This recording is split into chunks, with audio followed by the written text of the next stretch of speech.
Asalaamu calaykum waraxmatullaahi wabarakaatuh. Walaalaha qaaliga kusoo dhawaada barnaamijyadeena caafimaadka indhaha. Hore waxaan ugu soo hadalnay indho qalooca labadiisa qeyb, oo mid isha banaanka ay u dhexeyso dhanka dhegta aadeyso, mid kalena waan kasoo hadalnay oo dhanka sanka ay aadeyso. Laba nooc ayaa noo hartay, hadduu Ilaahay yiraahdo maanta waa israacsiinayna labada nooc noo hartay. Qalooc isha oo ay aadeyso mid kor, oo qeybtan kor ay aadeyso, iyo qalooc isha mid kale ay aadeyso dhankan hoose. Insha Allah waxaan ka hadlaynaa magacyada afka qalaad loogu waco, sidoo kale waxyaabo koos gareeya oo qofka ku koos gareeya oo ku sababo, sidoo kale calaamadaha uu leeyahay, sida lagu ogaan karo iyo sida loo daaweyn karo. Su'aal kale oo kusoo celinaya jawaabteeda oo ah, waqti walba qofka ha jiro ama da' walba ha jiro, qalooca indhaha mostly waa la daaweyn karaa. Oo xataa qofka hadduu 90 jir hadduu yahay xataa waa la daaweyn karaa. Hadduu sababo oo jug hadduu ku sababi karo, hadduu wax walba ku sababi karo, marka kuma xirna da'. Laakiin da'da ugu fiican ee indho qalooca qofka laga daaweyn karo waa intay isha koriimo ku socoto. Oo mataqaanaa tusaale ahaan koriimadan waxay socotaa qofka maalinkuu dhasho ilaa uu ka gaarayo bisha sanadka 8 sano markuu ka gaarayo, intaas isha koriimaa ku socoto. Marka hadda waxaan ka hadlaynaa labada indho qaloocyada ee noo haray ayaan ka hadlaynaa, oo isha kor ay aadeyso iyo midna hoos ay soo galayso. Haddaan ka hormarno qalooca isha ee kor ay aadeyso, afka qalaad waxaa loo yaqaanaa hypertropia loo yaqaanaa. Marka waa isha oo aadeyso mataqaanaa upward, waa kor ay aadeyso. Waana laba nooc aa loo kala qaadi karaa marka hyperphoria iyo hypertropia la dhihi karaa qaloocaasi. Qalooc oo mararka qaarkood soo muuqanayo iyo qalooc oo isha kor ay aadeyso, oo qofka oo hortaada joogo oo mataqaanaa agtaada joogo oo ku dhihi karo ishaada qalooca ku jiro, weesha ku jiro oo kor ay aadeyso. Marka kor qofkaas oo kuu sheegayo oo ku dhahayo indhahaaga qalooca ku jiro, qaloocaasi waxaa loo yaqaanaa afka qalaad hypertropia loo yaqaanaa. Marka maxaa sababa marka? Waxyaabaha sababa waxaa ka mid ku dhawaad waxyaabo aad iyo aad u tiro badan sababi karo, oo ka mid nerve weak inuu jiro. Neerfayaasha isha qoodiya, neerfaha ugu weyn ee masalkaas qoodiya inuu mataqaanaa inuu jileec oo noqday oo mataqaanaa uu adkaaday, mida koowaad ee sababi karto. Sidoo kale neerfaha saddexaad iyo afaraad ee qoodiyo masaliska murqooyinka isha inuu mataqaanaa palsy inuu ka jiro. Sidoo kale cudurada oo mataqaanaa cudurada indho qalooca sida isotropyada kasoo hadalnay, isha gudaha u galayso, kuwaasna haddaa qabtid midaan kalena halis ugu jirtaa oo inay kugu dhacaan. Sidoo kale qofka inuu ku dhasho, oo qofka maalinkuu dhashana la arko isha inuu kor ay jirto, problemyadan isagana qofka maalinka inuu ku dhasho.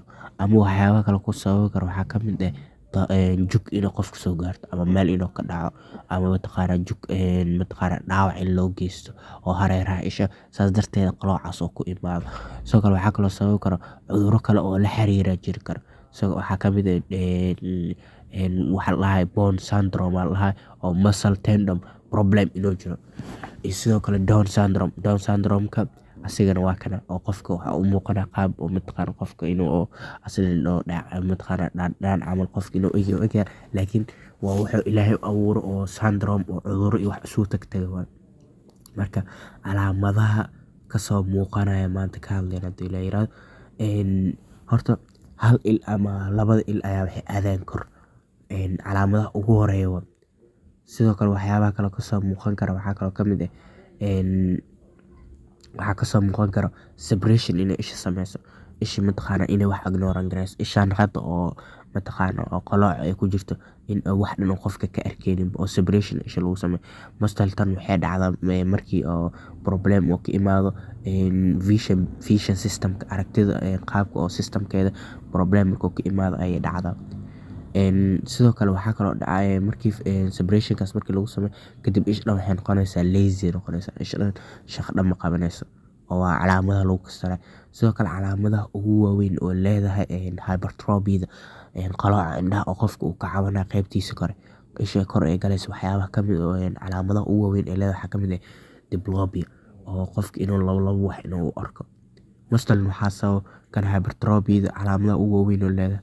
Sidoo kale confusion inuu dhacdo oo labada image ishaan mataqaanaa sawir fiican inay isha u dirto maskaxda u dirto ishaan sawir xun u dirto. Run ahaantii meesha oo guud ahaan indhaha laga xukumo oo mataqaanaa waxaas arkaysid horta isha sida waxaa waaye kaliya waa biological camera sida camera camal leh laakiin meeshaan waxaa wax ku arki meesha mataqaanaa oo waxa aragtay oo mataqaanaa kuu fasirayso oo meesha dhan maskaxda meesha isha dhan laga xukumo waa maskaxda. Lacala haddii maskaxda problem uu ka jiro oo marinkaasi waxa dhacay marka confusion dhacay oo ishaan hadday sawir fiican ay dirto oo wax fiican ay aragto ishaan kor ay jirto ay wax dhan ay arkeen soo marka isha meesha ka dhalanaya confusion ka dhalanaya.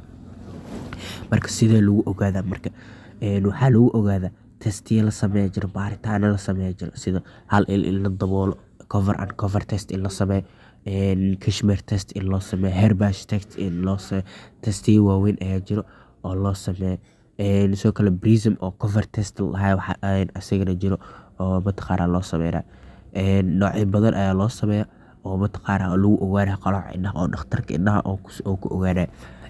Ugu dambeyntii waxaa soo gaarnay treatment sidee loo daaweeyo marka waxaa loo daaweeyaa ku dhawaad 4 nooc loo daaweeyaa.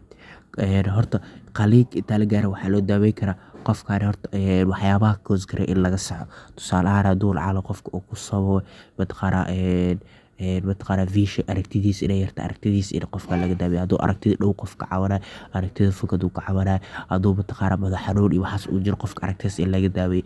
Sidoo kale vision therapy in la sameeyo vision therapy waxaa la dhahaa ish exercise in loo sameeyo oo mataqaanaa exercise sida jirka loogu sameeyo ayaa indhahan loogu sameeyaa oo qofka geeskaan inuu mataqaanaa eye exercise in loo sameeyo vision therapy iyadoo la adeegsanayo glass iyo prism waxa la dhahaa prism lens in la adeegsanayo.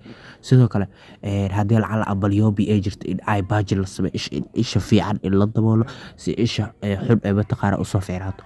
Ugu dambeyntiina intaas nooc markii laga soo tago waxaa lagu daaweyn karaa qaliin isha qaliin in loo sameeyo taasoo basalkaasi iyo muruqaasi lagu saxayo. Intaana maanta kaga hadlayna oo qalooca isha kor ay galayso wixii su'aal iyo comment ku saabsan comment inoo reebo idinkaga mahadcelinayaa daawashada video. Asalaamu calaykum waraxmatullaahi wabarakaatuh.